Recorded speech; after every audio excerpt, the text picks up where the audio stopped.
मेरे प्यारे बच्चों नमस्कार। तो शुरू करते हैं इस क्लास को और इस क्लास में सेट 3 कंप्लीट करवा देंगे और पिछली क्लास में प्रश्न 1 से 5 तक कंप्लीट करवा चुके हैं। जिन बच्चों ने प्रश्न 1 से 5 तक कंप्लीट नहीं किए हैं लिंक डिस्क्रिप्शन में मिल जाएगा, कंप्लीट कर लेना और इस क्लास में सेट 3 कंप्लीट करवा देंगे। तो अभी तक आप लोगों ने इस वीडियो को लाइक नहीं किया है तो सबसे पहले सभी स्टूडेंट इस वीडियो को लाइक कर दें और इस वीडियो को ज्यादा से ज्यादा शेयर कर दें अपने फ्रेंड सर्किल में। तो इंतजार खत्म हुआ, उड़ाते हैं 1 बाय 1 प्रश्नों का गर्दा। तो आपको यहाँ पे दिख रहा होगा प्रश्न 6 का।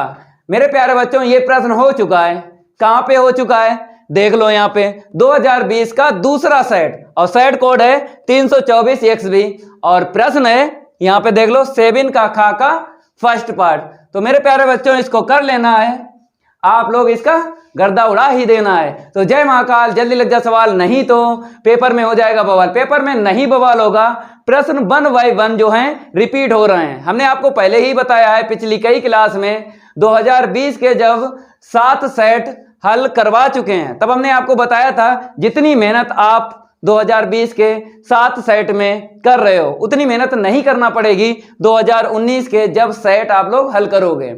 वैसे ही आपको 2018 और 2017 के भी सेट हल करना है और इतनी जानकारी आपको है कि हर एक सेट में आपको कम मेहनत करना पड़ेगी क्योंकि रिपीट प्रश्न होंगे।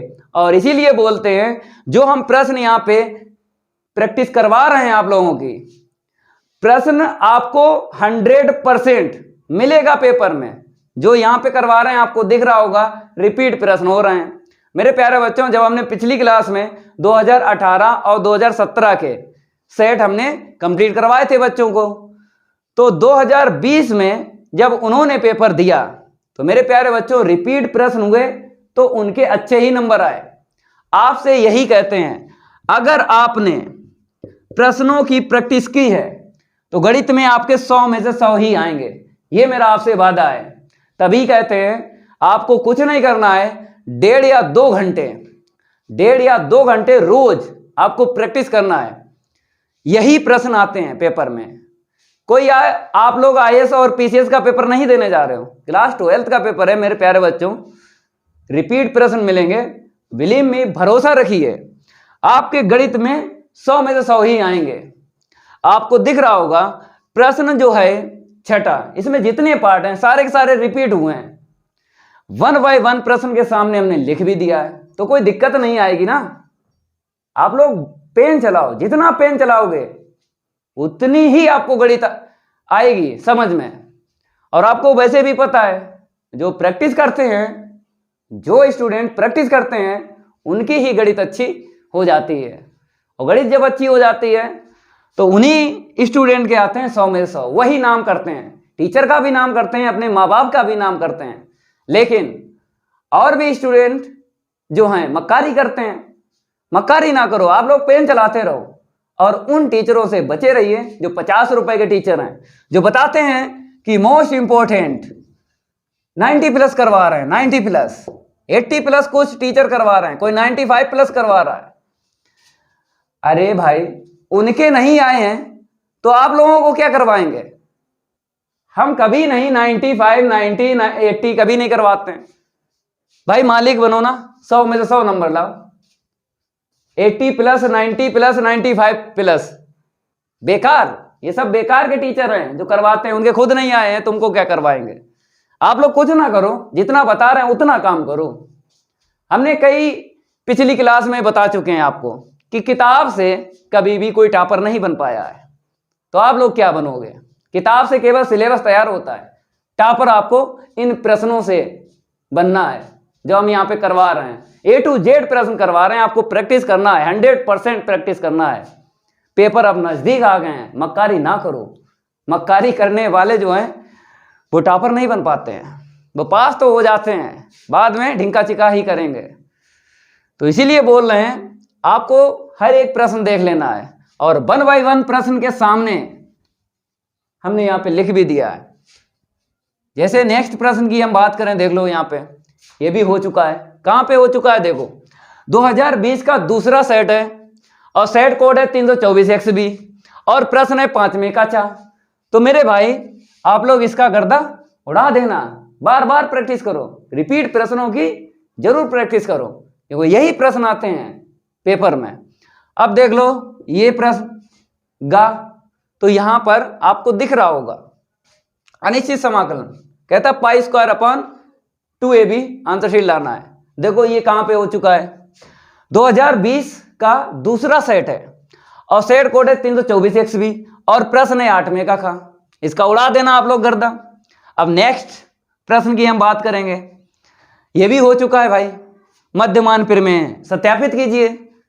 2020 का तीसरा सेट है और सेट कोड है 324xc और प्रश्न है छठे का चा, उड़ा देना इसका गर्दा। तो जय महाकाल, जल्दी लिख जा सवाल, नहीं तो पेपर में हो जाएगा बवाल। पेपर में नहीं बवाल होगा, रिपीट प्रश्न मिल रहे हैं। तो यहां पे नेक्स्ट प्रश्न देख लो, ये भी हो चुका है, प्रायिकता का है भाई। दो मेथड से बताया था इसको, दो मेथड से बताया था इसको, कहां पे बताया था देख लो। 2020 का दूसरा सेट है और सेट कोड है 324xb, प्रश्न है 5वें काड़ा। तो इसका गर्दा उड़ा देना, दो मेथड से बताया था, आराम से करना, कोई दिक्कत नहीं आएगी। अब नेक्स्ट प्रश्न देख लो भाई, बताया इस साड़ी की आंसर शीट निकालना है, सिद्ध कीजिए। अरे सिद्ध कीजिए, ये करवा चुके हैं, कहां पे हुआ था, अरे भाई 2020 का सेट दूसरा, सेट कोड है 324xb, प्रश्न है छठे का। जितने प्रश्न 6 में मिले हैं सारे के सारे रिपीट हैं, कर लेना, इसको दोबारा करना, प्रैक्टिस करना। जो प्रैक्टिस करता है वही परफेक्ट बनता है गणित में। तो अगले प्रश्न को हम लाते हैं, इतना नोट कर लो जितना बताया है। अब आपको प्रश्न 7वें का देख लेना है। यहां पर बताया गया है आव्यूह विधि का प्रयोग करते हुए समीकरण निकाय को हल कीजिए। तो मेरे प्यारे बच्चों होमवर्क डाल देते हैं, कर लेना इसको, क्योंकि 2020 के जब हमने 7 सेट कंप्लीट करवाए तो इस प्रकार का प्रश्न हो चुका है। तो होमवर्क डाल दिया है, इसको कर लेना, लेकिन 4G ट्रिक से आंसर शीट निकलवाते हैं। तो देख लो 4G ट्रिक से आंसर शीट। सबसे पहले आपको क्या करना है, समीकरण जो दिए गए हैं उनको लिख लेना है। पहला समीकरण है x माइनस का y प्लस का 2z इक्वल 1, समीकरण 1 हो गया। दूसरा समीकरण 2y माइनस का 3z इक्वल 1, दूसरा समीकरण हो गया। तीसरा समीकरण 3x माइनस का 2y प्लस का 4z इक्वल 2। अब आपको करना क्या है, इन तीनों समीकरण में आपको दो समीकरण ऐसे लेना है जिसमें एक चर या दो चर कट जाएं। तो मेरे प्यारे बच्चों आपको दिख रहा होगा समीकरण नंबर 2 yz में है। तो आपको क्या करना है, समीकरण 1 और 3 को हल करना है और x कैंसिल कर देना है। तो जो समीकरण निकलेगा वो yz में होगा। तब हम उस समीकरण को समीकरण 2 के साथ हल कर लेंगे, y और z का मान पता चल जाएगा। उसके बाद जब y और z का मान पता चल जाए तब आपको x का मान निकाल लेना है, चाहे समीकरण 1 में रख लो yz का मान, चाहे समीकरण 3 में रख लो। ये कहानी है, ठीक है। तो हम क्या करेंगे, समीकरण 1 व 3 से लिखेंगे x माइनस वाई प्लस का 2z इक्वल 1, समीकरण 3 देख लो 3x माइनस का 2y प्लस का 4z इक्वल 2, ये 1 हो गया, ये 3 हो गया। यहाँ पे इसको हम रफ कर देते हैं। अब x को काटना है, इसमें 3 का गुणा कर दो और यहाँ पे लिख दो घटाने पर, क्योंकि x कैंसिल करना है तो यहाँ पर भी प्लस है, यहाँ पर भी प्लस है।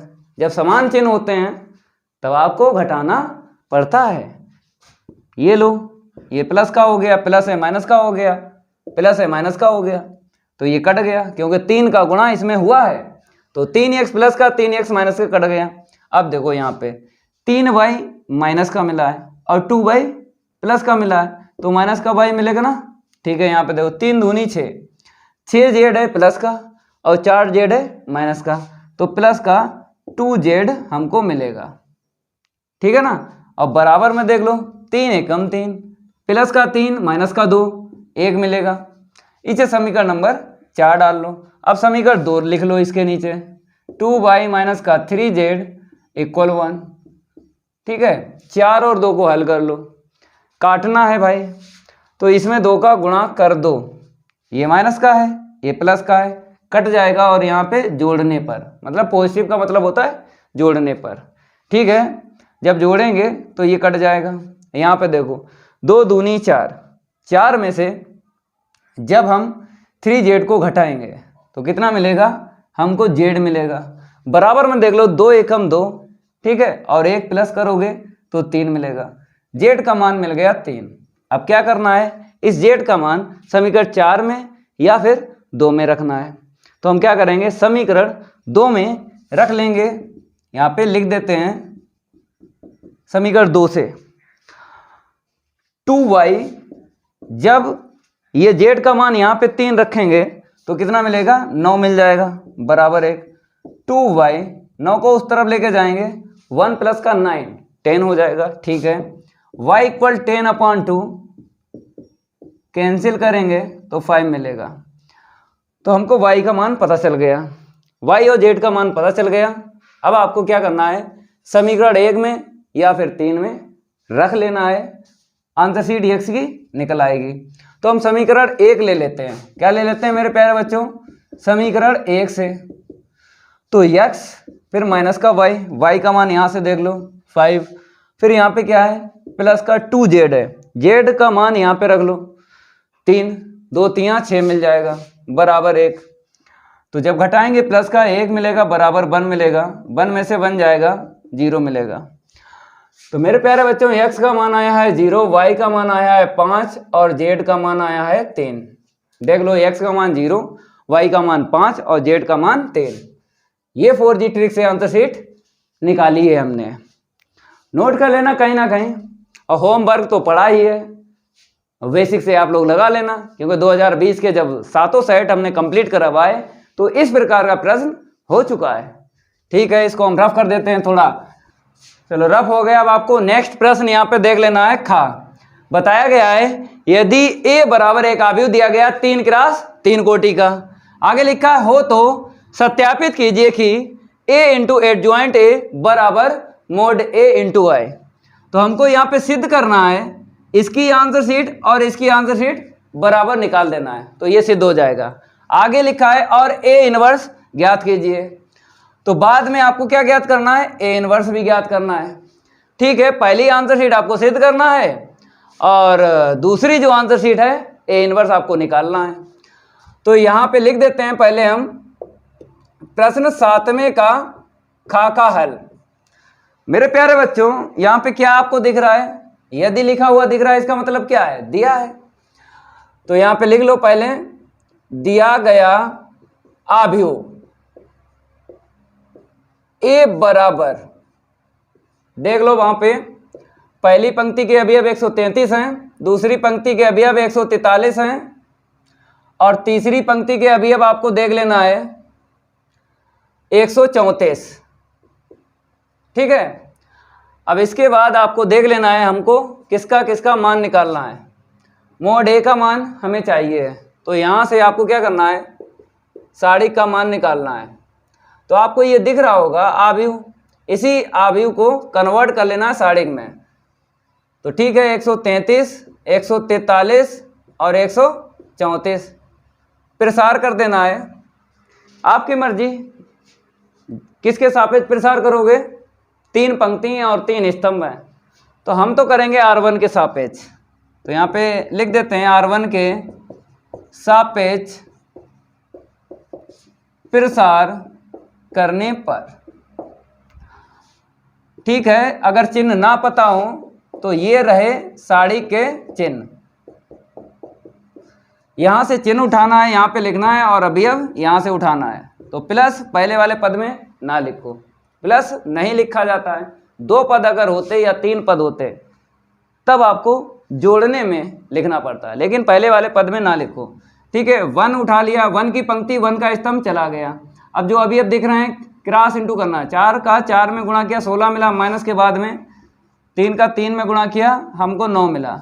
यहाँ से चिन्ह उठा लो, माइनस यहाँ से 3 अवयव उठा लो, इसकी पंक्ति इसका स्तंभ छुपा लो। 4 का 1 में गुणा करो 4 मिलेगा, माइनस के बाद में 1 का 3 में गुणा किया तो 3 मिला। अब यहाँ से प्लस उठा लो, यहाँ से अवयव उठा लो। ठीक है, इसकी पंक्ति इसका स्तंभ चला गया। अब आपको क्या करना है, क्रॉस इंटू करना है। 3 का 1 में गुणा किया 3 मिला, 1 का 4 में गुणा किया -4 मिला। यहाँ से कितना मिला 7, यहाँ से मिला 3, वहाँ से मिला -3, तो 7 - 6 हमको मिला 1, मोड ए का मान नॉट इक्वल 0 आया है। अब बता सकते हो जब मोड ए का मान नॉट इक्वल 0 आ जाए तो सारिक किस प्रकार का होता है। तो यहाँ पे लिख देते हैं व्युत्क्रमणीय है। सारिक क्या है? व्युत्क्रमणीय है। अब व्युत्क्रमणीय है तो ए इनवर्स क्या होगा? ए इनवर्स का अस्तित्व होगा। तो बाद में निकालेंगे ए इनवर्स, पहले आपको ये सिद्ध करना है। तो मोड ए का मान इतना निकल आया, ठीक है। तो यहाँ पे लिख देते हैं मोड ए का मान 1 आया, जरूरत पड़ेगी। अब एडजॉइंट ए निकालना है। कैसे निकालोगे हम आपको बताते हैं। इसको हम रफ कर देते हैं। अब आपको करना क्या है, आव्यूह जो दिया गया है उसके सहखंड ज्ञात करना है। ज्ञात हो जाएगा एडजॉइंट ए। तो यहाँ से नोट करने के बाद यहाँ से लिखना है। अब आव्यूह ए के सहखंड, तो मेरे प्यारे बच्चों C11 का मान निकालना है, C12 का मान निकालना है, C13 का मान निकालना है, C21 का मान निकालना है, ठीक है। इतने निकालो फिर आगे निकालेंगे। पहले चिन्ह ले लो। यहाँ पे क्या लिखा है 1 1, तो आपको जोड़ना है ये बेस में। अगर सम मिलेगा तो प्लस आएगा, विषम मिलेगा तो माइनस आएगा। 1 + 1 जोड़ा 2 मिला, सम है तो प्लस यहाँ पे आएगा। यहाँ पे देखो 1 और 2 को प्लस करेंगे तो कितना मिलेगा 3, विषम मिला तो यहाँ पे माइनस आएगा। यहाँ पे आ जाओ 1 और 3 को प्लस करेंगे 4 मिलेगा, सम मिला तो प्लस आएगा। दूसरा तरीका ये है 3 क्रॉस 3 कोटि का जब आव्यूह मिलता है तो एक सिमेट्री है, प्लस से स्टार्ट करेंगे फिर अल्टरनेट चिन्ह ले लेंगे। या तो यूज करो अल्टरनेट चिन्ह या फिर जैसा बताया है सम और विषम वैसे कर लो। तो देख लो ये भी सरल है, प्लस माइनस प्लस फिर माइनस, ऐसे करके सिमेट्री से आपको चिन्ह ले लेना है। अब निकालेंगे मान। यहाँ पे 1 1 लिखा है, C11 1 पहले लिखा है पंक्ति और बाद में लिखा है स्तंभ। पहले जो लिखा होता है उसे पंक्ति बोलते हैं, बाद में जो लिखा होता है उसे स्तंभ बोलते हैं। तो पहली पंक्ति पहला स्तंभ आपको छुपाना है। छुपा लिया, कितना मिला है यहाँ पे देख लो 43 34, तो यहाँ पे 43 34 लिख देते हैं, ठीक है। गुणा करो 16 माइनस का 9, क्रॉस इंटू कर दिया तो हमको कितना मिला यहाँ पे 7 मिला प्लस का। अब यहाँ पे आ जाओ, पहली पंक्ति दूसरा स्तंभ छुपाना है। पहली पंक्ति हो गई, दूसरा स्तंभ छुपा लिया, जो बचा उसे लिख लो। 13 14 बचा है, ठीक है। गुणा करो क्रॉस इंटू तो इतना मिलेगा, हल करेंगे -1 मिला। C13 इसका मतलब है पहली पंक्ति तीसरा स्तंभ छुपाना है, तो पहली पंक्ति तीसरा स्तंभ। अभी अब जो बचे हैं उनको लिख लो 14 13, क्रॉस इंटू करो तो हमको इतना मिलेगा, हल करेंगे -1 मिलेगा। 2 1 का मतलब है दूसरी पंक्ति दूसरी पंक्ति पहला स्तंभ छुपाना है। दूसरी पंक्ति हो गई, पहला स्तंभ छुप गया। 33 34 आपको लिख लेना है, ठीक है। गुणा करो क्रॉस तो 12 और यहाँ पे 9 मिलेगा, घटा लो -3 मिला, ठीक है। अब और भी मान हम निकालेंगे, देख लो यहाँ पे 21 हो गया, C22 का मान निकालेंगे, C23 का मान निकालेंगे, C31 का मान निकालेंगे और C32 का मान निकालेंगे। आगे एक बचा, बाद में निकालेंगे। चिन्ह ले लो सिमेट्री से, माइनस है इसके आगे प्लस होगा, फिर माइनस होगा, फिर प्लस होगा, फिर माइनस होगा। कैसे लिखना है C22, दूसरी पंक्ति दूसरा स्तंभ छुपाना है। दूसरी पंक्ति दूसरा स्तंभ छुप गया तो क्या मिला 13 14 मिला, तो 13 14। आगे बढ़ते हैं तो 4 -3 हमको मिला है 1, ठीक है ना। अब मेरे प्यारे बच्चों आगे बढ़ते हैं हम, ये समझ में आ गया C22। फिर देख लो रिपीट, दूसरी पंक्ति हो गई और दूसरा स्तंभ हो गया, तो 13 हमें 14 मिला। चाहे यहाँ से देख लो ये करीब मिलेगा 13 14, ठीक है, तो +1 मिला। 2 3 का मतलब जानते हो, दूसरी पंक्ति तीसरा स्तंभ छुपाना है, यहाँ से छुपा लो। दूसरी पंक्ति हो गई, तीसरा स्तंभ हो गया, 13 13। चलो भाई क्रॉस इंटू करो तो हमको मिलेगा 0। 31 यहाँ पे तीसरी पंक्ति पहला स्तंभ, तो तीसरी पंक्ति हो गई और पहला स्तंभ हो गया। कितना मिला? 33 43, तो 33 43 गुणा करो 9 माइनस का 12, कितना मिला मेरे प्यारे बच्चों? यहाँ पे माइनस का 3 मिला। ठीक है ना। अब आगे बढ़ते हैं। यहाँ पे C32 है, तीसरी पंक्ति दूसरा स्तंभ छुपाना है, तीसरी पंक्ति और दूसरा स्तंभ, तो कितना मिला हमको? 13 13 मिल गया। माइनस गुणा करो 3 माइनस 3 बराबर हमको कितना मिला? 0 मिला। यहाँ पे निकाल लो C33, इसका मतलब है तीसरी पंक्ति तीसरा स्तंभ छुपाना है, ये तीसरी पंक्ति ये तीसरा स्तंभ, तो क्या मिला? 13 14 मिल गया। और चिन्ह यहाँ से आगे बढ़ाना है, तो मेरे प्यारे बच्चों यहाँ पे माइनस है तो यहाँ पे प्लस आएगा ना। ठीक है, आगे बढ़ते हैं। 4 माइनस का 3 हमको मिला 1 प्लस का, तो सह खंड ज्ञात हो गए। अब सह खंड से आव्यूह बना लेंगे। ठीक है, तो इतना हम रफ कर देते हैं और आगे बढ़ते हैं।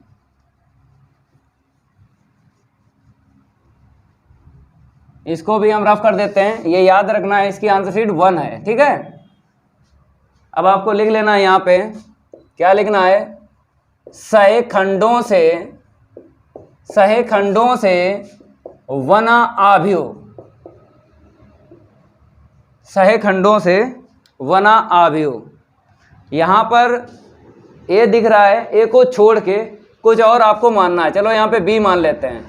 ठीक है, यहाँ पे देखो C11 C12 C13 C21 C22 C23 C31 C32 C33। ठीक है, मान रखो यहाँ पे, ये लाइन से ये तो मान 7 है। ठीक है, रफ हो चुका है। फिर -1 फिर -1, फिर आगे देखो माइनस का 3 यहाँ से वहाँ से 0 फिर 0, फिर उसके बाद माइनस का 3 फिर 0, फिर लास्ट वाले का रफ किया था ना C33 1 निकला था 1 रख दिया। ठीक है, इतना करने के बाद में इसको हम रफ कर देते हैं, फिर आगे बढ़ते हैं।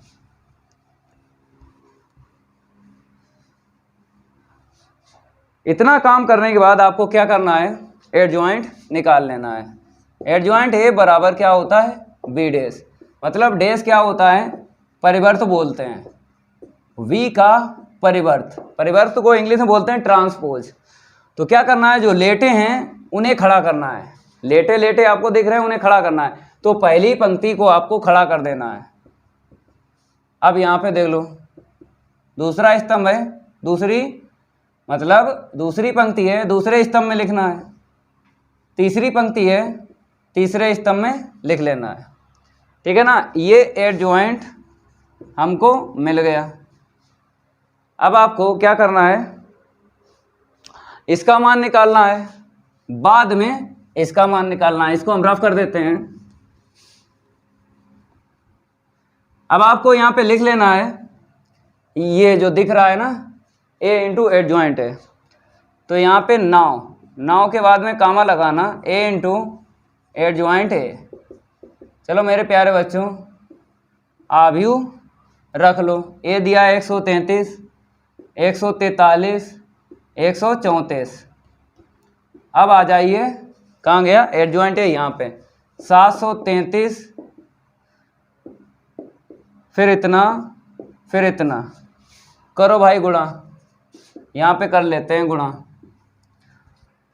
पहली पंक्ति का पहले स्तंभ में आपको गुणा करना है, फिर उसके बाद दूसरे स्तंभ में करना है, फिर तीसरे स्तंभ में गुणा करना है। 1 का 7 में गुणा करेंगे तो 7 मिलेगा, 3 का -1 में गुणा करेंगे माइनस का 3 मिलेगा, फिर 3 का -1 में गुणा किया माइनस का 3 मिला। दूसरे स्तंभ में गुणा करना, थोड़ा स्पेस छोड़ के लिखना है। 1 का -3 में गुणा किया माइनस का 3 मिला। गुणा करने पर जो चिन्ह मिल जाए वही चिन्ह आपको लेना है। 3 का 1 में गुणा किया हमको प्लस का 3 मिला, 3 का 0 में गुणा किया प्लस का हमको 0 मिला। अब तीसरे स्तंभ में गुणा करना है। 1 का -3 में गुणा किया तो माइनस का 3 मिला, 3 का 0 में गुणा किया तो हमको प्लस का 0 मिल गया, 3 का जब 1 में गुणा किया तो हमको प्लस का 3 यहाँ पे मिल गया। ठीक है, आगे बढ़ते हैं। अब आपको दूसरी पंक्ति ले लेना है।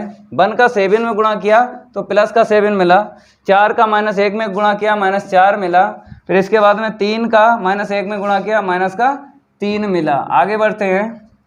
दूसरे स्तंभ में पहुंचते हैं। 1 का -3 में गुणा किया, माइनस का 3 मिला। 4 का 1 में गुणा किया तो हमें प्लस का 4 मिला। 3 का 0 में गुणा किया तो हमको कितना मिला?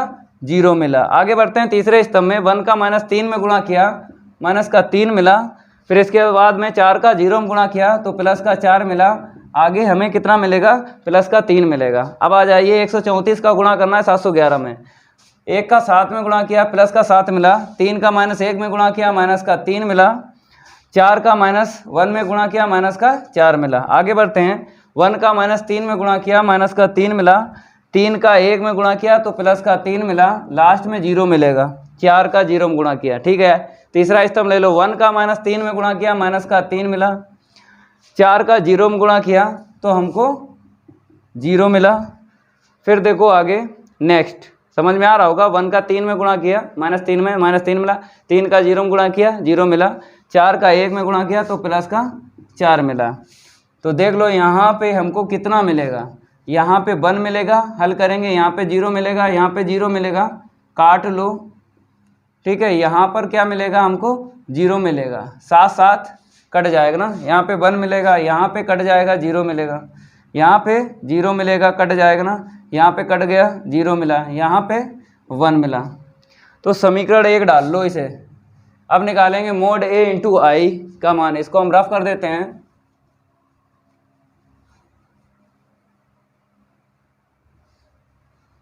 मेरे प्यारे बच्चों, अब आपको आगे लिखना है mode A into I. Mode A का मान 1 था, आई जानते हो, यहाँ पे बताया नहीं गया। आई क्या लेना है? अगर प्रश्न में आव्यूह जो दिया गया 3x3 कोटि का, तो आपको इकाई आव्यूह भी 3x3 कोटि की लेना है। 1 0, फिर यहाँ पे 0 आएगा, फिर 0 1 0 0 0 1। तो यहाँ पर 1 का हर एक अवयव में गुणा करेंगे तो इतना ही मिलेगा। ये लो। अब समीकरण कितना डाल दो? यहाँ पे 2 डाल दो। अब लिख दो यहाँ पे समीकरण 1 व 2 से, 1 व 2 से आपको क्या करना है? बराबर कर देना, क्योंकि समीकरण 1 की आंसर शीट, समीकरण 2 की आंसर शीट यहाँ पे बराबर है। तो समीकरण 1 व 2 से A इंटू एडजॉइंट A बराबर मोड A इंटू आई, ठीक है। इतना हो गया। अब आपको क्या करना है? इसको हम रफ कर देते हैं, आगे बढ़ते हैं। मेरे प्यारे बच्चों, A इनवर्स आपको ज्ञात करना है। सब मान आपको पता है, ठीक है, निकालना नहीं पड़ेगा। सेकंड पार्ट फार्मूला लगा लो डायरेक्ट यहाँ पे। A इनवर्स बराबर एडजॉइंट A बटे मोड A। मोड A का मान क्या निकला था? 1 निकला था, नीचे रख लो। एडजॉइंट A रफ कर चुके हैं, अभी रफ किया था ना। क्या था? 733, फिर इतना था, फिर इतना था, यही था ना। 733 711, फिर इकाई आव्यूह। अब क्या करना है बताओ? तो यहाँ से बाहर तो 1 मिलेगा, अंतर तो पड़ेगा नहीं अभी अब में, तो यहाँ पे आपको लिख देना है ऐसे करके, ठीक है। -1 0 1। तो ये आंसर शीट आ गई है, उसको हम रफ कर देते हैं। इतना आपको नोट कर लेना है। यहाँ पर आपको दिख रहा होगा प्रश्न 7 कंप्लीट हो गया ना। नोट कर लो। अब अगले प्रश्न की ये बारी नहीं करेंगे, उसके साथ कोई आ रही, इसको नोट कर लो जल्दी। अब आपको प्रश्न 8वें का फर्स्ट पार्ट देख लेना है। यहां पर बताया गया है f3.02 का सन्निकट मान ज्ञात कीजिए जहां fx बराबर 3x² प्लस 5x प्लस 3 है। तो ये प्रश्न किस पार्ट से लिया गया है? पार्ट 6 से लिया गया है, अपकलज के अनुप्रयोग से, एनसीईआरटी से बता रहे हैं। और प्रश्नावली भी आपको बता देते हैं। प्रश्नावली 6.4 में आपने सन्निकट मान सीखा था, किस प्रकार से निकालते हैं, ठीक है। तो इसको हम लिख देते हैं यहाँ पे 8वें का और ये फर्स्ट पार्ट, ठीक है। तो आपको दिख रहा होगा यहां पर fx बराबर 3x² प्लस का 5x प्लस का 3। सबसे पहले आपको यही लिख लेना है। तो यहां पे लिख लो दिया गया फलन fx बराबर 3x² प्लस का 5x प्लस का 3। अब मान निकालना है हमको f 3.02 का मान। ठीक है, एक फार्मूला आपने पढ़ा होगा, f(x प्लस h) बराबर होता है h f dash x plus का fx। यही फार्मूला पढ़ा है ना। ठीक है, आपको क्या करना है, मान रखना है पहले। f डैश x जानते हो, इसका एक बार अपकलन करना है, कर दो। इसका 6x प्लस का 5 मिला, 3 का 0 हो जाएगा, लिखेंगे नहीं। फिर fx पूरा पूरा आपको लिख लेना है 3x² प्लस का 5x प्लस का 3। अब इसमें क्या करना है, पुट x का मान और h का मान रखना है। मेरे प्यारे बच्चों, जब आपको बहुपद मिल जाए, मीन्स बहुपद में फलन मिल जाए, तब आपको क्या करना है, जो आगे है ना x बराबर 3 ले लेना है और दशमलव सहित आपको ले लेना है h का मान। जब बहुपद में फलन मिल जाए तो तोड़ना है दशमलव के आगे वाला x का मान और दशमलव सहित h का मान। ठीक है, अब आपको रख लेना है यहाँ पे x का मान 3 और प्लस h का मान यहाँ पे देख लो 0.02 बराबर h का मान रखना है यहाँ पे 0.02। ठीक है, अब यहाँ पे आ जाओ, 6 इंटू x का मान 3 रख लो और प्लस का 5। अब वहाँ पे देख लो प्लस 3, x का मान 3 लिया है, ठीक है, प्लस का 5, x का मान 3 लिया है, प्लस का यहाँ पे 3 लिख देते हैं। मेरे पास स्पेस नहीं है, फिर भी लिखेंगे। ठीक है, आगे बढ़ते हैं, यहाँ पे जोड़ेंगे तो यही मिल जाएगा जिसका मान पूछा गया है, 3.02। ठीक है, चलो आगे बढ़ते हैं। 0.02 यहाँ पे देख लो 18 और प्लस 5 कितना मिलेगा, 23। ठीक है, अब यहाँ पे देख लो 3 तिरका 9, 9 तिया 27 प्लस 15 प्लस का 3। ठीक है, आगे बढ़ते हैं, यहाँ पे देख लो 2 तिया 6, 2 दूनी 4, 0.46 मिलेगा। चलो यहाँ पे देख लो 27 है, 3 दे दो 30 हो गया, 30 हो गया, 10 और दे दो 40 हो गया और 5 45। तो यहाँ पे आंसर शीट है 45.46 या 3.02 का मान निकला है। यही है सन्निकट मान। तो फर्स्ट पार्ट यहाँ पे कंप्लीट हो गया, इसको नोट कर लो। अब इसको हम रफ करेंगे, अगले प्रश्न की बारी नहीं करेंगे, उसके साथ कोई यारी। थोड़ा रेबिट फाइल ले लेते हैं, इसको आपने नोट कर लिया होगा। नेक्स्ट आपको देख लेना है सेकंड इसका पार्ट। क्या बताया गया है, सिद्ध कीजिए कि fx बराबर tan इनवर्स कोण दिया गया है sin x plus cos x, x greater than 0 से प्रदत्त फलन 0,π/4 में निरंतर वर्धमान फलन है। ठीक है, तो आपको क्या सिद्ध कर देना है, f dash x greater than 0 सिद्ध कर देना है। ठीक है, तो कैसे, आपको एक बार अपकलन करना है। और ये प्रश्न किस पार्ट से लिया गया है, पार्ट 6 से लिया गया है। ये पहला पार्ट भी पार्ट 6 से लिया गया और सेकंड पार्ट भी इसका पार्ट 6 से लिया गया अपकलज के अनुप्रयोग से। प्रश्नावली भी बता देते हैं, 6.2 से लिया गया, वर्धमान एवं ह्रासमान से। ठीक है, तो आपको लिख लेना है फलन। सबसे पहले दिया गया फलन fx बराबर tan inverse sin x plus का cos x। ठीक है, अपकलन करो तो यहाँ पे लिखना पड़ेगा आपको, और यहाँ पे अंतराल भी लिख दो 0,π/4। ठीक है, इसी अंतराल में आपको बताना है ये फलन जो है वर्धमान है फलन। ठीक है, तो यहाँ पे लिखना पड़ेगा x के सापेक्ष अवकलन करने पर, इस हिंदी का मतलब है दोनों तरफ आपको क्या रखना है, d/dx रखना, बराबर के मेरी तरफ और बराबर के उस तरफ। ठीक है, sin x प्लस का cos x। यहाँ पे क्या होगा, f dash x tan inverse x का अवकलन होता है 1/1 प्लस x²। यहाँ पे कोण इतना है, लिख लो, जितना है उतना लिखो, लेकिन होल का 2। लेकिन चर चेंज है, जब हमने देखा d के पास में x है और यहाँ पे क्या है sin x plus cos x, तो यहीं से आपको मैचिंग करना है।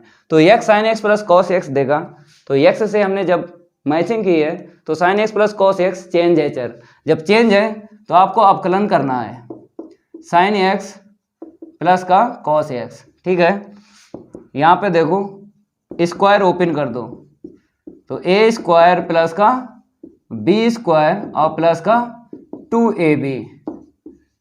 ठीक है, अब इसका अवकलन अंश में लिखो। ठीक है, यहाँ पे 1 है, 1 का इंटू कर देंगे, कोई दिक्कत नहीं आएगी। तो यहाँ पे इंक फैल गई, थोड़ा देख लो। ठीक है, साइन का क्या होगा कॉस एक्स, CO से स्टार्ट है, माइनस छोड़ेगा तो इतना मिला है। नीचे देखो कितना मिलेगा, ऊपर पहले लिख लेते हैं कॉस एक्स माइनस का साइन एक्स अपॉन, यहाँ से कितना मिलेगा 1 मिलेगा, 1 1 2 हो जाएगा। ठीक है, और यहाँ पे क्या लिख दो 2 sine theta into cos theta, तो साइन 2 थीटा। ये आंसर शीट आई है एफ डैश एक्स की। अब मेरे प्यारे बच्चों अंतराल से एक्स का मान 0 और 45 के बीच में ले लो। चलो 30 अंश ले लो। जब 30 अंश आपने लिया तो ये क्या देगा धनात्मक देगा, मतलब 0 से बड़ा ही मान देगा। 0-45 अंश के बीच में वही है 30 अंश, उस पर चेक कर लो। और क्या, और भी चेक कर सकते हो लेकिन ज़्यादा ना चेक करो क्योंकि प्रश्न में बता दिया गया है, सिद्ध करना है। अपकलन करके ग्रेटर देन 0 लिख देना है बस। और इसके बाद एक लाइन लिख दो F X comma X belongs to 0 comma π/4 में निरंतर, जो लिखा है वही लिखना है, वर्तमान फलन है, वर्तमान फलन है। ये कंप्लीट हो गया सेकंड पार्ट। अब बात करेंगे नेक्स्ट जो भी प्रश्न है, उसमें भी 2 पार्ट है। इसको हम रफ कर देते हैं, थोड़ा रैपिड फायर ले लेते हैं इसको, आपने नोट कर लिया होगा। चलो भाई इसका उड़ाते हैं गर्दा। तो जय महाकाल, जल्दी लग जा सवाल, नहीं तो पेपर में हो जाएगा बवाल। पेपर में नहीं बवाल होगा, 1 बाय 1 प्रश्न आपको लगवाएंगे। ठीक है, तो यहाँ पर हम नंबर चेंज कर लेते हैं। क्या है मेरे प्यारे बच्चों, यहाँ पे बताया गया खा लगाइए, खा का फर्स्ट पार्ट लगाइए। तो लगा रहे हैं, यहाँ पे क्या बोला है, यदि एक त्रिभुज की भुजाओं के मध्य बिंदु के निर्देशांक दे दिए गए हैं तो उसके शीर्षों के निर्देशांक ज्ञात कीजिए। तो मेरे प्यारे बच्चों आपको ये प्रश्न वेक्टर से लगाना है। ठीक है, क्लास 11th में एक रूल है, उससे भी लग जाएगा, लेकिन नंबर 1 नहीं मिलेंगे। ठीक है, तो क्लास 11th में जो आपने निर्देशांक ज्यामिति पढ़ी है उससे भी लग जाएगा, लेकिन उससे लगाएंगे नहीं, वेक्टर से लगाएंगे, क्योंकि नंबर वेक्टर से ही आपको मिलेंगे, निर्देशांक ज्यामिति से नहीं मिलेंगे। ठीक है, तो सबसे पहले आपको क्या लिखना है, यहाँ पे लिखना क्या है, एक त्रिभुज बना लेना है। ठीक है, एक क्या बना लेना है, एक त्रिभुज बना लेना है ऐसे करके। यहाँ पे A डाल दो, यहाँ पे B डाल दो और यहाँ पे C डाल दो। ठीक है, और मध्य बिंदु यहाँ पे ले लो ऐसे करके। ठीक है ना, इसको D ले लो, इसको E ले लो, इसको F ले लो, ले लिया। ठीक है, तो ये आपको दे दिया गया है 1 5 -1, ये दे दिया गया 0 4 फिर -2, फिर ये दे दिया गया है 2 3 4, ये दे दिया गया।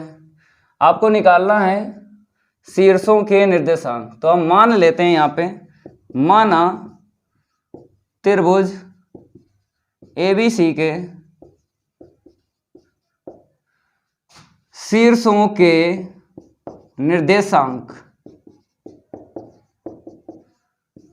हमने यहाँ पे मान लिया x1, y1, z1, फिर x2, y2, z2, और तीसरा शीर्ष मान लिया x3, y3, z3। ठीक है, ये मान लिया। अब मेरे प्यारे बच्चों यहाँ पे लिख दो x1, y1 और z1, कामा लगा लो। ठीक है, यहाँ पे लिख लो x2, y2, z2, यहाँ पे लिख लो x3, y3, z3। अब आपको त्रिभुज के बाहर एक मूल बिंदु ले लेना है, क्योंकि आपको पता है जब शीर्ष या बिंदु आपको प्रश्न में लिखा हुआ दिख जाए तो क्या बोलते हैं, स्थिति सदिश बोलते हैं। तो हमने यहां पर ले लिया मूल बिंदु, कहीं ले लो इसके आसपास। तो अगर बात करेंगे हम ए का स्थिति सदिश वेक्टर ओ ए, वी का स्थिति सदिश वेक्टर ओ बी, सी का स्थिति सदिश। तो मेरे प्यारे बच्चों यहां पर हम ले लेते हैं, यहाँ पे 4 हम यहाँ पे लिख देते हैं, ठीक है, 0 4 -2। तो अगर बात करेंगे हम सी का स्थिति सदिश वेक्टर ओ सी। अब ये डी देख लो, डी देख लो, ये डी जा रहा है यहाँ पे, तो डी का स्थिति सदिश ओ डी हो जाएगा। ई का स्थिति सदिश वेक्टर क्या हो जाएगा, ओ ई हो जाएगा। एफ का स्थिति सदिश वेक्टर ओ एफ हो जाएगा, ठीक है। अब एक फार्मूला आपको यूज करना है, बता देते हैं। जैसे यहाँ पे ए है, यहाँ पे बी है, समझ लेना है, x1 y1 और z1। चलो इसे ना लिखो, केवल इतना समझ जाओ, मध्य बिंदु का फार्मूला। जैसे यहाँ पे p ले लिया, ठीक है। तो मेरे प्यारे बच्चों यहाँ पे 0 ले लेते हैं, ए का स्थिति सदिश ओ ए, पी का स्थिति सदिश ओ पी और बी का स्थिति सदिश ओ बी। तो मध्य बिंदु के लिए जो फार्मूला बना है वही यहाँ पे यूज होगा। तो वेक्टर ओपी बराबर कैसे करना है, ये मध्य बिंदु है, किसका है, ए और बी का। तो वेक्टर ओ ए प्लस वेक्टर ओ बी बटा 2, ये यूज करना है, ठीक है। सभी जितने दिए गए ए बी का मध्य बिंदु, बी सी का मध्य बिंदु और सी ए का मध्य बिंदु यूज करना है, तभी x1 y1 z1 x2 y2 z2 x3 y3 z3 के मान निकलेंगे। तो यहाँ पे लिख लो, यदि ए बी का मध्य बिंदु f है तब, तो मध्य बिंदु f है, यही ले लो पहले, वेक्टर ओ एफ बराबर ए बी है ना, तो ओ ए में जोड़ना है ओ बी। याद रखना ये वाली हम ले रहे हैं, ये भुजा ले रहे हैं ये वाली, तो इसका मध्य बिंदु यहाँ पे लिखना है स्थिति सदिश, फिर जोड़ना है ओ ए ओ बी वटा, यहाँ पे क्या करना है, बटा 2। जोड़ लो यहाँ पे वेक्टर ओ ए और वेक्टर ओ बी। तो ठीक है, हम लिख देते हैं, ये सब आपको कैसे लिखना है, वेक्टर में लिखना है, वेक्टर में, ठीक है। क्योंकि बिंदु से वेक्टर बनाते हैं, वेक्टर से बिंदु बनाते हैं, वेक्टर मतलब सदिश। तो यहाँ पर आ गया x1 i cap y1 j cap plus का z1 k कैप, ठीक है। फिर प्लस, अब ओ बी का लिख लो, x2 i कैप प्लस का y2 j कैप प्लस का z2 k कैप। ठीक समझ में आ रहा होगा जो हम आपको बता रहे हैं।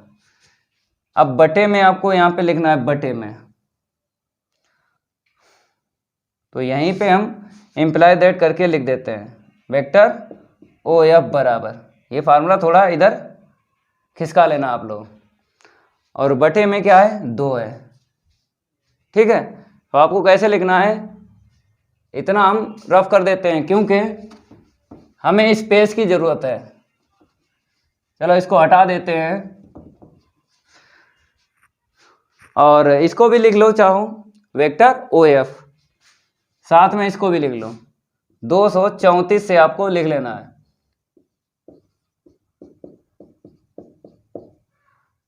ठीक है, 2i कैप प्लस का 3j कैप प्लस का 4k कैप। तो यहां पे देख लो, 2i कैप प्लस का 3j कैप प्लस का 4k कैप बराबर, यहां पर i1 कॉमन ले लो, तो x1 प्लस x2 के बटे 2 i कैप। ठीक है, अलग अलग पद लिख रहे हैं, ऐसे आपको लिखना है y1 प्लस y2 के बटे 2 j कैप। अलग अलग लिख रहे हैं, 2 हम इसको दे देते हैं, इसको, और लास्ट वाले को भी दे देंगे, z1 प्लस z2 बटा 2 के कैप, इसलिए दे रहे हैं क्योंकि हमें गुणांकों की तुलना यहाँ से मिल जाएगी। समझ में आ रहा होगा? ठीक है, यहाँ पे लिख लो गुणांक, गुणांक I1 I cap J cap व के कैप की तुलना से। चलो मेरे प्यारे बच्चों,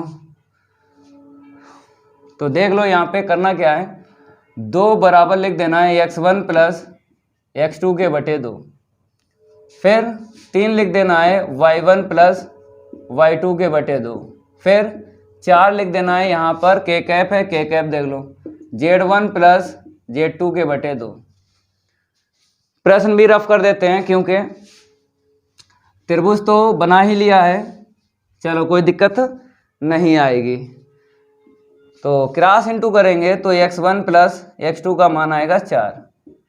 ठीक है, चलो अब यहाँ से समीकरण और बना लो, y1 प्लस का y2 बराबर 6 मिलेगा, समीकरण नंबर 2 डाल दो। यहाँ से देख लो z1 प्लस z2 बराबर कितना मिलेगा, 8 मिलेगा, समीकरण इसे 3 डाल दो। ठीक है, कितने समीकरण बन गए, 1 2 3 बन गए।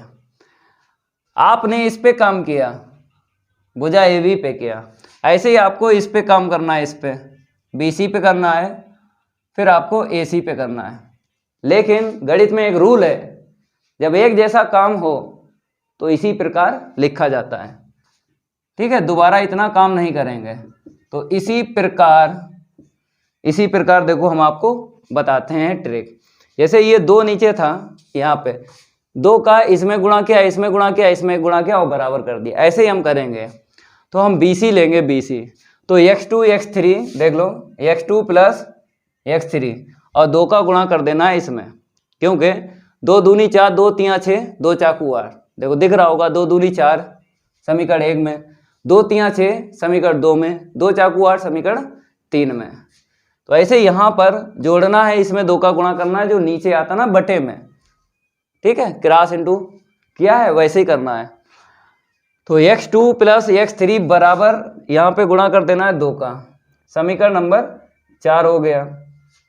अब इसके बाद में y2 प्लस का y3 बराबर 2 का गुणा इसमें करना है, बराबर 10, समीकरण नंबर क्या डाल देना है, यहाँ पे 5 डाल देना है।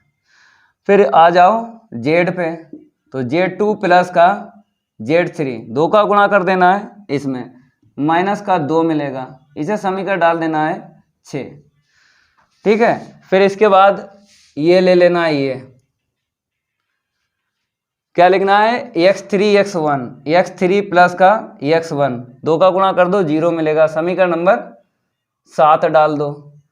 फिर y के लिए y3 प्लस का y1 2 का गुणा करते रहो, 8 मिलेगा, समीकरण नंबर 8 हो गया।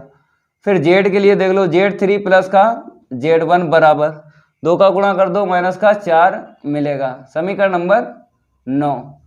तो 3 6 9 इन्हीं समीकरण को हल करेंगे और हमें पता चल जाएगा x1 y1 z1 x2 y2 z2 x3 y3 z3 के मान। इसको हम रफ कर देते हैं, आपको x वाले जो है पहले जोड़ लेना है।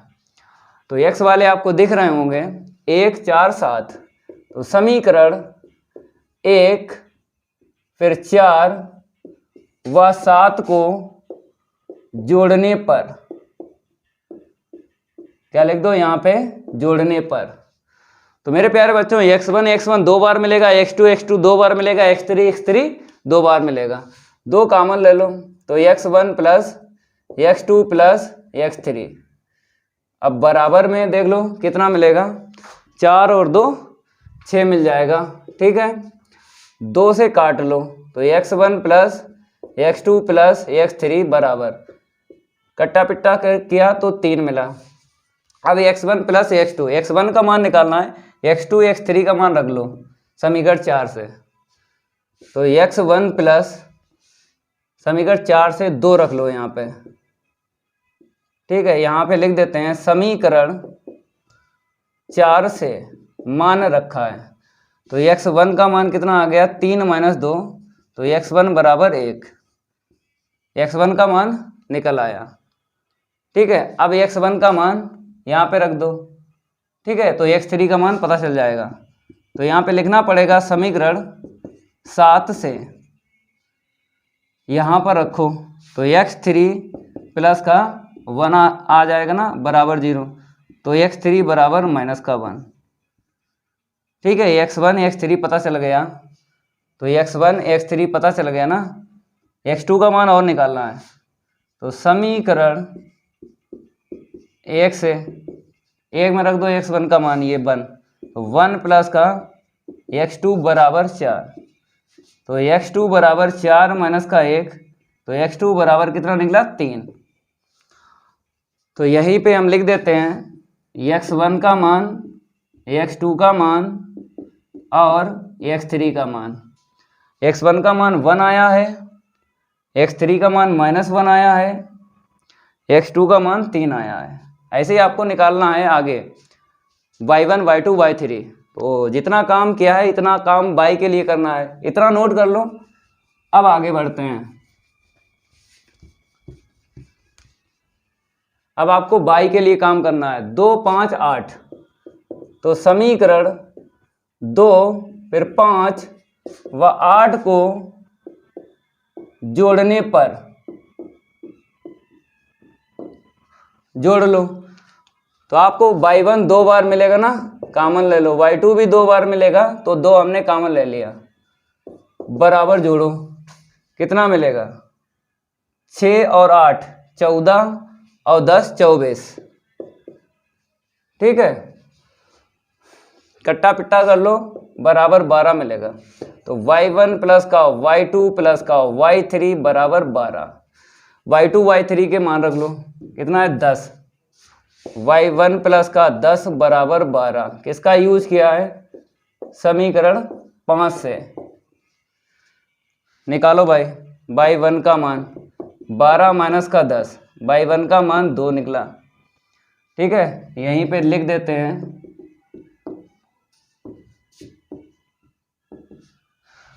y1 का मान निकल आया।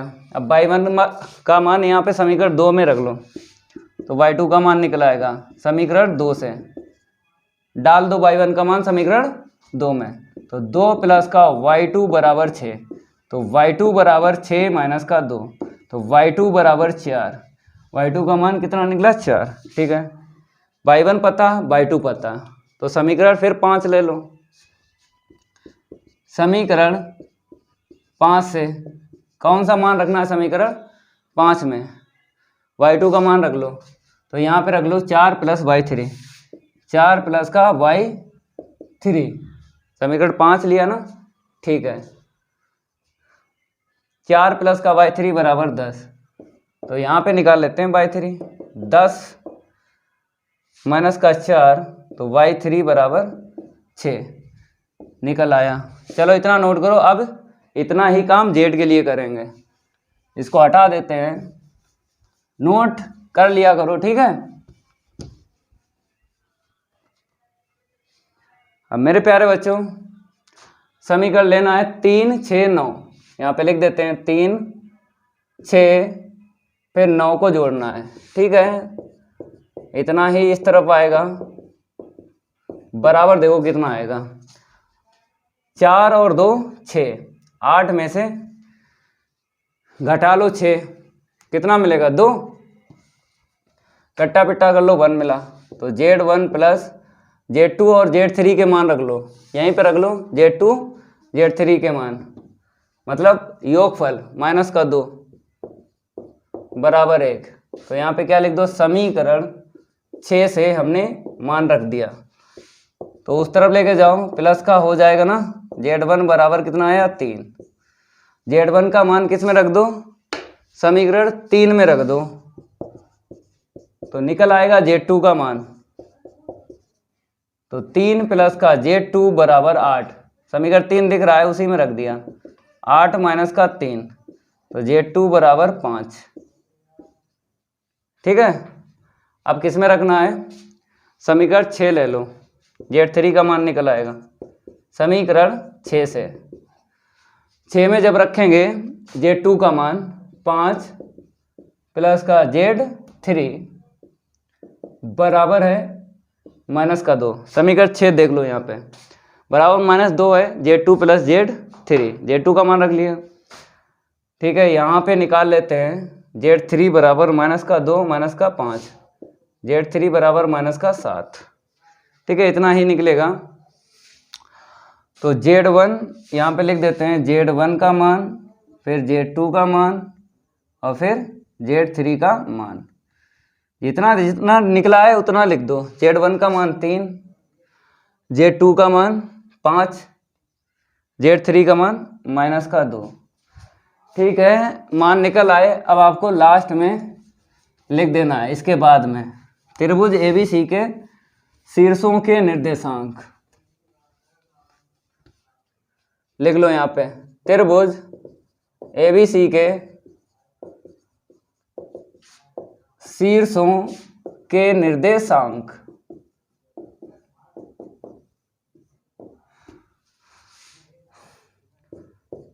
x1 y1 z1 यही माने थे ना, इसी में मान रखना है। x2 y2 z2 और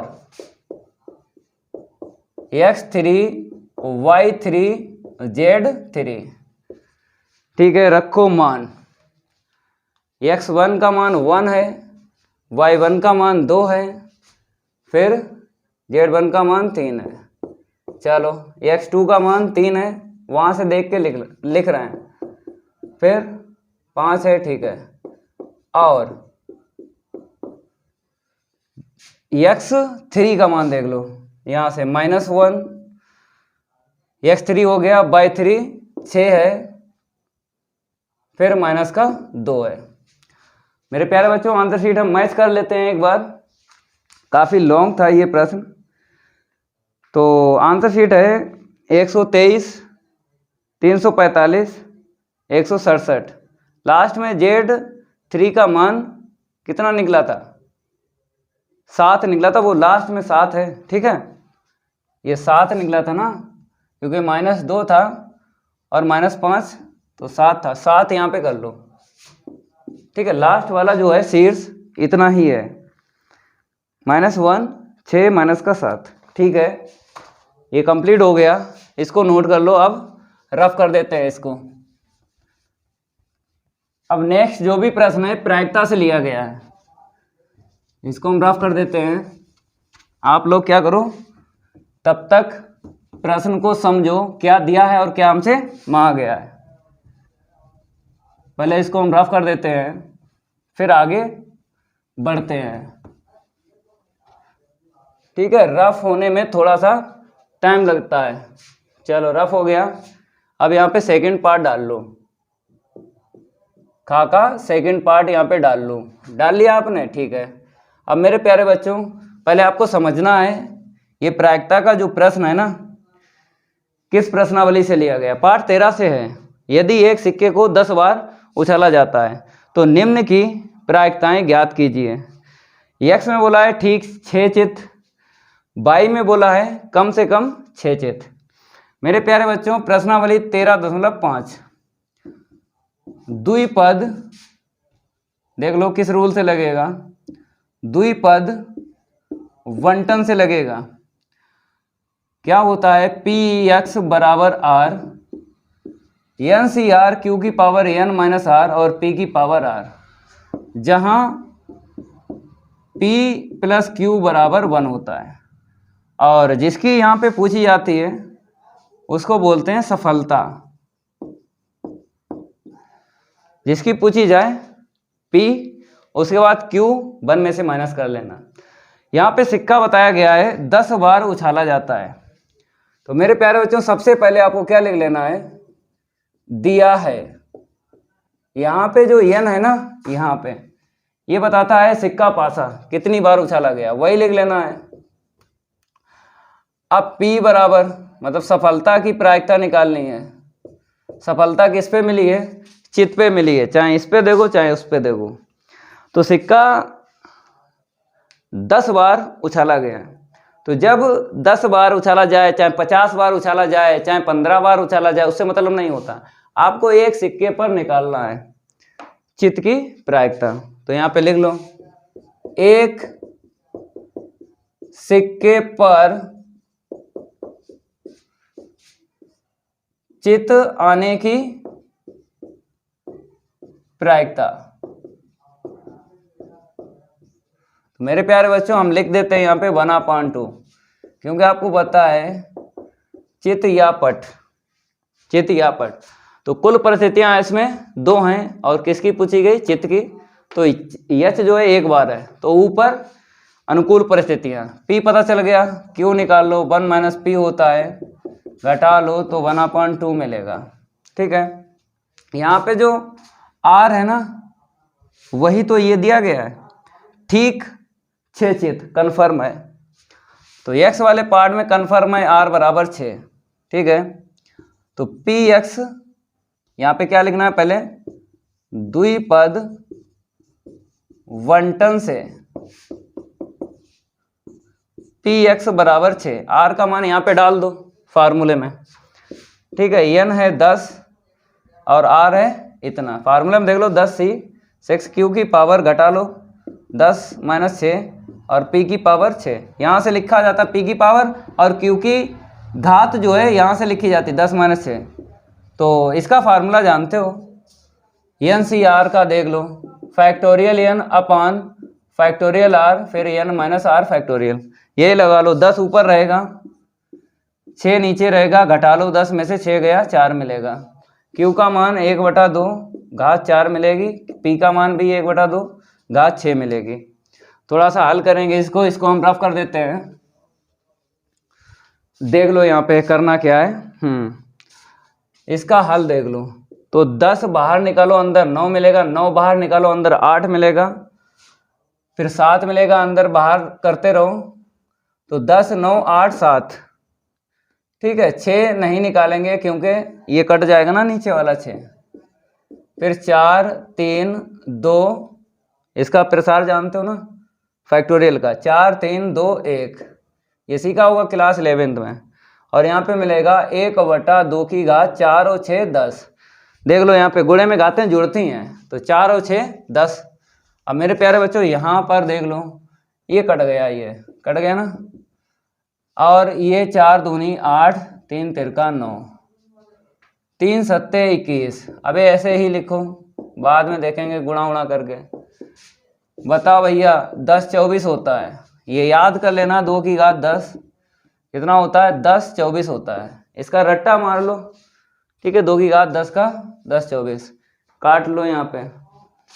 तो यहाँ पे जब काटेंगे 5 से, 2 से काट लो, 2 पंचे 10, 2 एकम 2, 2 दूनी 4, 2 पंचे 10, 7 तियाँ 21, 5 का गुणा कर दो, 5 एकम 5, 5 दूनी 10 बटे 512। ये आंसर शीट आई है। अब नहीं कटेगा ना, तो इतना ही छोड़ दो, ये आंसर शीट इसमें लाई करेगी। ठीक है, नोट कर लो, ये इसका फर्स्ट पार्ट हो गया। अब नेक्स्ट यहीं से हम लिखेंगे। ठीक है, ये तो डेटा जो है यूज करेंगे ना सेकंड वाले पार्ट में, इसको हम रफ कर देते हैं। देख लो करना कैसे है, हम आपको बताते हैं। मेरे प्यारे बच्चों, यहाँ पे कम से कम लिखा है, कम से कम में ग्रेटर देन इक्वल यूज करना है। तो यहाँ पे बाई पार्ट देख लो, तो यहाँ पे R लिख लो, R ग्रेटर देन इक्वल 6। ठीक है, लिख लो यहाँ पे फार्मूला, द्विपद वंटन से फार्मूला लिखेंगे पहले, px ग्रेटर देन इक्वल 6। कहता है 6 या 6 से ज़्यादा ले लो, तो x बराबर 6, फार्मूला बराबर पर लगाया जाता है। 6 हो गया, फिर 7 हो गया, आगे बढ़ते रहो। कितनी बार उछला? 10 बार।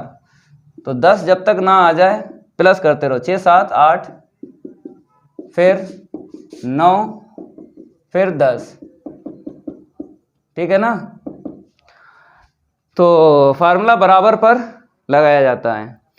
ये आपको पता है कम से कम 6 चित आ जाए, तो इसका मतलब है 6 फिर 7 फिर 8 फिर 9 फिर 10। कहता है क्या पता छठी बार, 10 बार उछाला गया, क्या पता छठी बार में चित आ जाए, क्या पता 7वीं बार में चित आ जाए, क्या पता 8वीं बार में चित आता है, क्या पता 9वीं बार में चित आ जाए, क्या पता 10वीं बार में चित आ जाए। तो या इसमें यूज हुआ है, तभी यहाँ पे प्लस किया है। ठीक है, प्रश्न को रफ कर देते हैं क्योंकि अब तो इसका यूज है नहीं, केवल लगाना है, लगाना।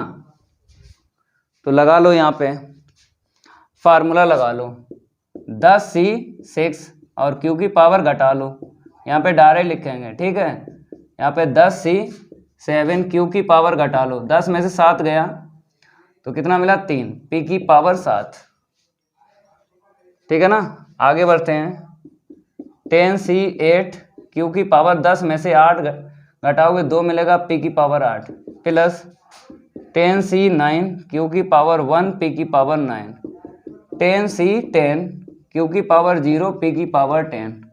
अब आपको मान रख लेना है। चलो भैया आगे हल करते हैं, इसको अब रफ कर देते हैं क्योंकि p और q का मान तो पता ही है 1/2। चलो इसको हम रफ कर देते हैं, हो गया रफ। आगे बढ़ते हैं, px > x, इसका फार्मूला लगा लो 10, ठीक है, 6 फिर 4 लिखो ना, घटाओ 10 में 6 गया 4, यहाँ पे कितना मिला q की प्रायिकता 1/2, p की प्रायिकता 1/2। आगे बढ़ो, इसमें लगा लो फार्मूला 10 7 घटा लो, 10 में से 7 गया तो कितना मिला 3, q का मान 1/2 होल घात 3 है, p का मान 1/2 होल घात 7 है। यहाँ पे आ गए, अब इधर आ जाओ, 10c8 ये लो, घटा लो, यहाँ पे 10 में से 8 गया 2, q है 1/2 की होल घात 2 और p है 1/2 होल घात 8। ठीक है, चलो आगे बढ़ते हैं। प्लस कितने पद और बचे हैं, 10c8 हो गए ना, 2 पद बचे हैं। चलो यहाँ पे तो डायरेक्ट आपको लिख देना है, यहाँ से बता रहे देखो, nc1 nCn-1 का मान 1 होता है। ठीक है, और nc0 nCn का मान 1 होता है। तो 10c9 है, ये मिला है, ऊपर वाले से एक कम, ऊपर वाले से एक कम, डायरेक्ट लिख दो 10। ठीक है, 1/10, 1/2 की होल घात 1 हो जाएगी, 1/2 की होल घात 9 हो जाएगी। यहाँ पे आ जाओ, इसका भी डायरेक्ट हल है, nCn में मिला है, सेम टू सेम पे आंसर शीट क्या होती है 1, इसकी भी बनाएगी, p का मान रख लो 1/2 होल घात 10। ठीक है, अब 1 बाय 1 पद आपको हल करना है और आंसर शीट निकालना है। इसको हम रफ कर देते हैं, ये जो बताया था हमने शॉर्ट ट्रिक है, समझ लेना है आपको। चलो यहाँ पे थोड़ा सा हल करो, px > x, 10 फिर 9 फिर 8 फिर 7 फैक्टोरियल 6 अपान में फैक्टोरियल 6 4 3 2 1। ठीक है, 1/2 होल घात 10, यहाँ पे आ जाओ 10 9 8 7, ऐसे रखेंगे क्योंकि नीचे कट जाएगा ना। इसका प्रसार बताओ, 3 2 1, 1/2 की होल घात कितनी हो जाएगी 10 हो जाएगी। मार्कर चेंज कर लेते हैं। अब यहाँ पे आ जाओ, 10 9 फिर 8, कट जाएगा ना नीचे। ठीक है, 2 × 1, 1/2 की होल घात कितनी हो जाएगी 8 2 10, यहाँ पर 10, 1/2 की होल घात 10, यहाँ पर 1/2 की होल घात 10, लास्ट वाला है। ठीक है, कट्टा पिट्टा कर लो, यहाँ पे ये कट गया, 4 दूनी 8, कट गया ना, ये कट गया। तो 10 × 3 × 7, 1 कितना आएगा, नीचे लिख लो ना, क्या दिक्कत है, 2 की घात 10, 10 24 प्लस वहाँ पे देख लो, ये कट गया, 2 चाकू 8, 3 तिरका 9। ठीक है, 10 ऊपर लिखेंगे, नीचे 10 24 लिख देंगे, 10 × 3 × 4 वटा 10 24, वहाँ पे आ जाओ, ये कट गया, 2 पंचे 10, 5 × 9 बटे 10 24, 2 की घात 10 है ना। ठीक है, 10 बटे 10 24 यहाँ से आएगा, प्लस 1/10/24। तो 10/24 क्या ले लो, लघुत्तम, क्योंकि यहाँ से काटेंगे नहीं, क्योंकि यहाँ पर कटेगा नहीं, लघुत्तम सेम मिलेगा ना। गुणा कर लो, 7×3 = 21, कितना मिला, 7×3 = 21, ठीक है, 210 मिल गया, प्लस 3×4 = 12, 120 मिल गया, प्लस 5×9 = 45, फिर 10 प्लस का 1। चलो जोड़ो यहाँ पे, 1 0 1 5 6 6 ही रहा, ठीक है। दूसरा अंक ले लो, 1 4 5 5 और 2 7, 7 और 1 8, ठीक है, हासिल मिला नहीं। तीसरा अंक देख लो, इसमें नहीं है, इसमें नहीं है, इसमें है, 1 और 2 3 बटे 10/24, काट लो, 2 से काट लो, 2 एकम 2, 2 ने 18, 2 3 6, 2 पंचे 10, 2 एकम 2, 2 दूनी 4। तो मेरे प्यारे बच्चों आप कटेगा नहीं, काट के देख लो, 3 से काटो, 3 6 18, 1 हासिल 13, 3 से कटेगा नहीं, अब कटेगा नहीं, 193 बटे 512, ठीक है, ये आंसर शीट इसमें ही लाई करेगी, तो ये आंसर शीट करेक्ट है। और अंसाल में इसकी आंसर शीट नीचे सही नहीं है, कर लेना सही, ऊपर तो सही दी गई है। तो प्रश्न जो भी है ये कंप्लीट हो गया। अब अगले प्रश्न की है बारी, नहीं करेंगे उसके साथ कोई यारी, जल्दी नोट कर लो, अगला प्रश्न हल करवाते हैं।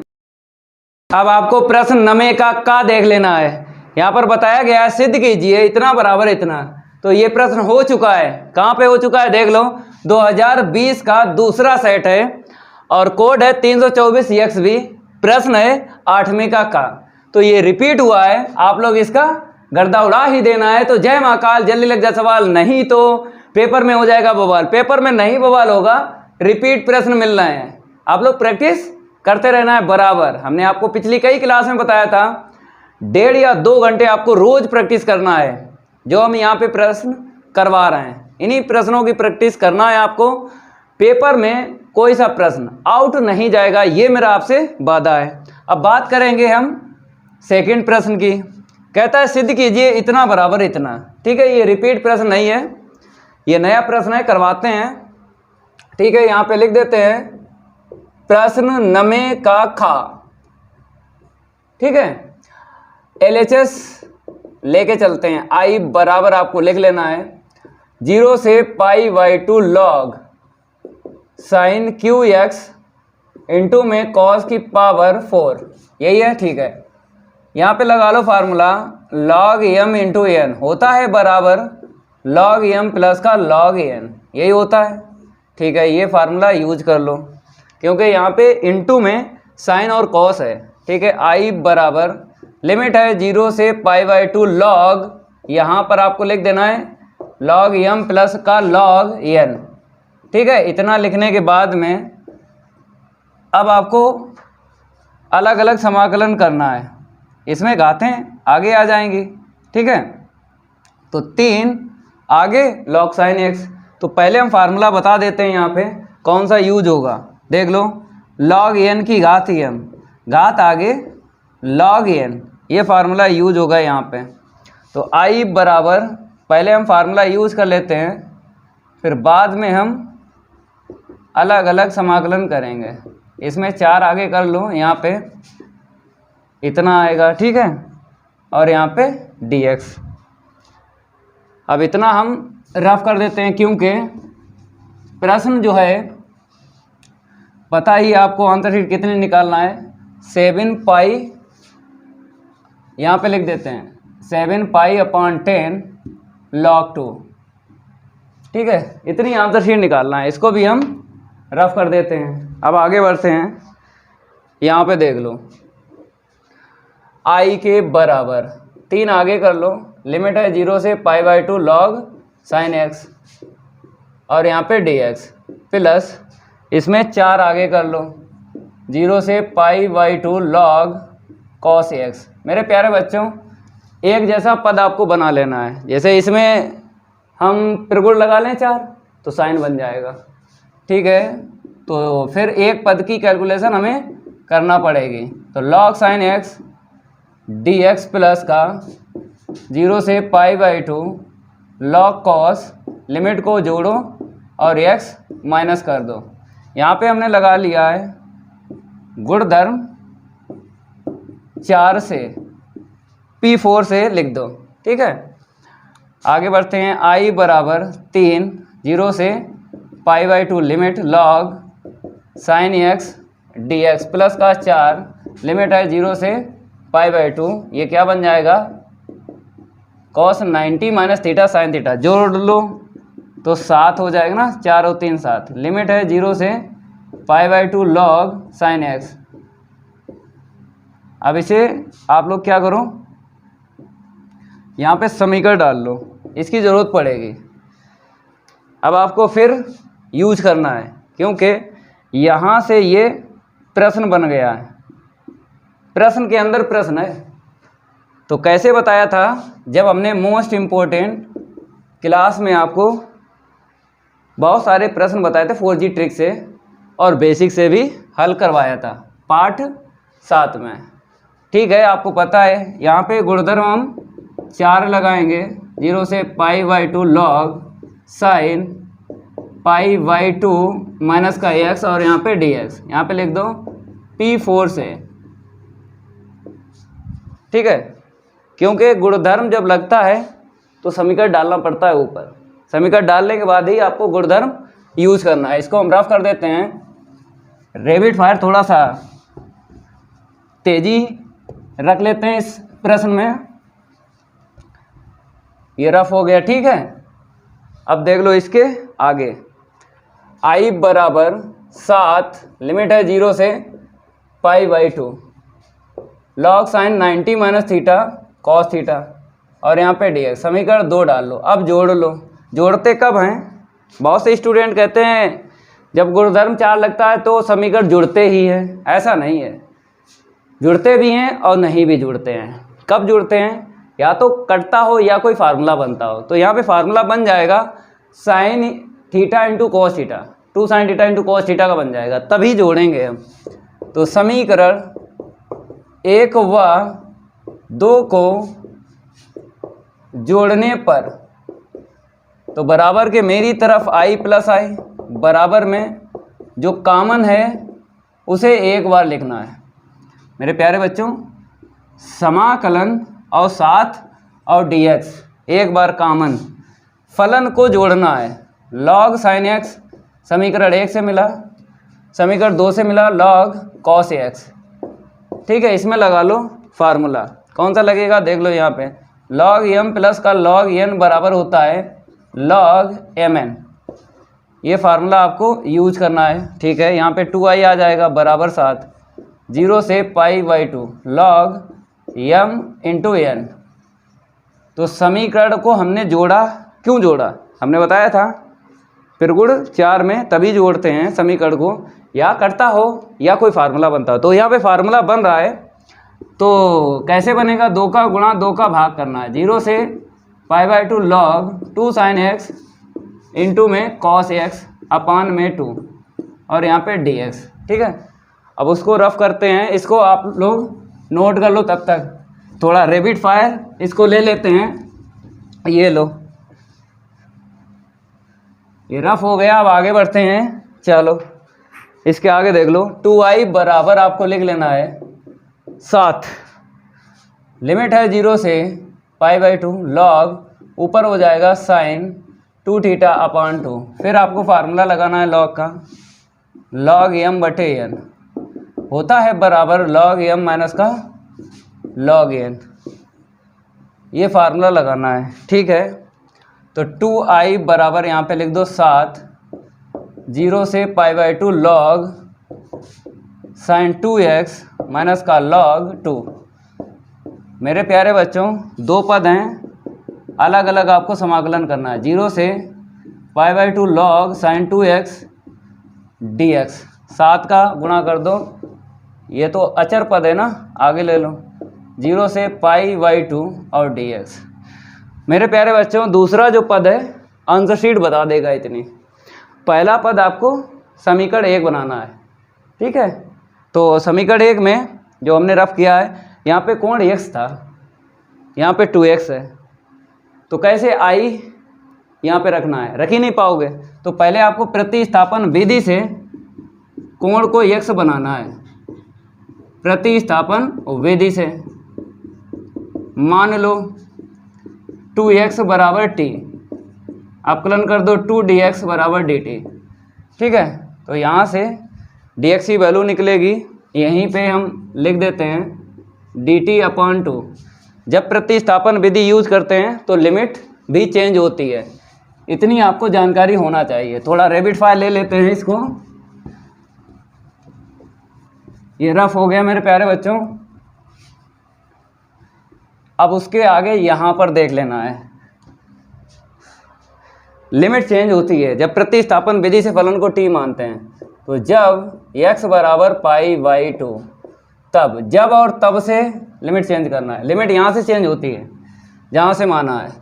तो 2 इंटू π/2 बराबर t, पाई आया है अपर लिमिट, फिर जब x बराबर 0 तब रख दो 2 गुणे 0, यहाँ पे रखना है 0 बराबर t। लिमिट हमको ये मिल गई है, लोअर लिमिट मिली है 0, अपर लिमिट है मिली है पाई। तो 2i बराबर 7 0 से पाई log sin t और dt। बाद वाले का आपको कर देना है समाकलन, 7 log 2 अचर पद का x 0 से π/2 लिमिट। ठीक है, t है, अब t से हम x में जाएंगे क्योंकि समीकरण 1 जो था x चर में है। तो 2i बराबर 7 0 से पाई log sin x और यहाँ पे dx। कौन सा ऐसा त्रिगुण है जो डायरेक्ट t से x में पहुँचा देता है, बताइए भाई। 0 है 0, ठीक है, वही पहुँचा देता है।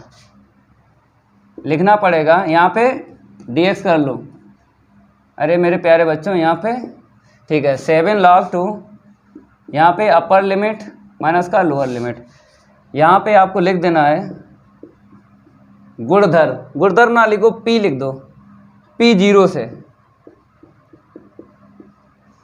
ठीक है, इतना नोट करो। अब इस तरफ हम रफ करके लगाते हैं, आगे बढ़ाते हैं।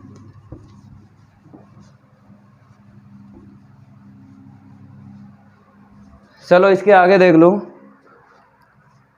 अब यहाँ पे लिमिट चाहिए हमें π/2, लिमिट चाहिए π/2 क्योंकि समीकरण 1 में π/2 लिमिट थी। अब लिमिट को आधा कौन करता है बताइए? गुणधर्म p6 करता है लिमिट को आधा। कैसे करता है यहाँ पे देख लो। सबसे पहले f(x) बराबर आपको लिख लेना है log sin x। ठीक है, अब यहाँ से पाई उठाना है, पाई में से x को माइनस करना है। देख लो यहाँ पे हम आपको बता देते हैं p6 का क्या रूल है, 0 से 2a f(x) dx। अगर याद ना हो याद कर लेना, 2 का गुणा लिमिट का आधा हो जाता है। कब होता है? एक शर्त होती है, यहाँ से 2a उठाना है, f 2a माइनस का x बराबर f(x) होता है। और 0 कब होता है? जब f 2a माइनस x बराबर माइनस का f(x) आता है। ये है, तो यहाँ पे 2a था तो 2a माइनस x हुआ, मेरे पास क्या है? पाई है, तो पाई में से x माइनस करेंगे, जहाँ जहाँ x है रख दो पाई माइनस x। यहाँ पे है, यहाँ पे है, तो log sin 180 अंश माइनस थीटा साइन थीटा, या पाई माइनस x। अब ये किसके बराबर है? f(x) के बराबर है। ठीक है, तो बताओ प्लस का f(x) आया ना, ये तो 2a का a हो जाता है और 2 का गुणा हो जाता है। यहाँ पर कितना हो जाएगा? 2 का गुणा हो जाएगा और लिमिट का आधा π/2। ठीक है, 2i बराबर लिख दो 7 2 और 0 से π/2 log sin x और dx। ठीक है, यहाँ पे देख लो कितना है, माइनस का 7/7 पाई अपॉन कितना आएगा? 2 आएगा ना, और log 2, ये π/2 का गुणा कर दिया 7 में। ठीक है, अब मेरे प्यारे बच्चों यहाँ पर आपको समझना है, कहाँ गया? जब आपने 2x को माना था ना t, तो dt/2 रखना है भाई, dt/2। तो 7/2, ये थोड़ा मिस प्रिंट हो गया था, कोई बात नहीं है, अब रख लो। जैसे आपने 2x को t माना था, तो यहाँ से dx बराबर dt/2 निकला था ना, तो ये कहाँ जाएगा, बटे में 2, ये तो यहाँ पे रहेगा ना, बटे में 2 dt/2। ठीक है, ये इकट्ठा कर लो। अब ये समीकरण 1 बन गया, 2i बराबर 7i कर लो, और यहाँ पे लिख भी दो। गुणधर्म कौन सा यूज़ किया, P6 से, क्योंकि लिखोगे नहीं पता कैसे चलेगा कि गुणधर्म कौन सा यूज किया है, लिख जरूर देना है आपको। 2i बराबर 7i और माइनस का 7π/2 log 2। ठीक है, और यहाँ पे लिख दो समीकरण 1 से ये पूरा बन गया। 7i को इस तरफ लाएंगे, माइनस का 5i मिलेगा, 7π/2 log 2। मेरे प्यारे बच्चों, यहाँ पे हमने क्या किया, 7i इस तरफ लाए ना, 2i प्लस का माइनस का 7i, माइनस 5i बचा, माइनस से माइनस कैंसिल कर लो, तो i बराबर आ जाएगा, यहाँ पे 5 का भाग लगा दो, 7π/10 log 2। ये आंसर शीट आ गई है RHS। हमने पहले ही बताया था आपको, इस क्लास में सेट 3 कंप्लीट करवा देंगे। तो अगली क्लास में हम सेट 4 लाएंगे और 1 बाय 1 प्रश्नों का गर्दा उड़ाएंगे। अगर ये मेरी क्लास अच्छी लगी हो तो वीडियो को लाइक कर देना है, और इस वीडियो को ज़्यादा से ज़्यादा शेयर कर देना अपने फ्रेंड सर्कल में। मिलते हैं अगली क्लास में, आज के लिए इतना ही काफ़ी है, धन्यवाद।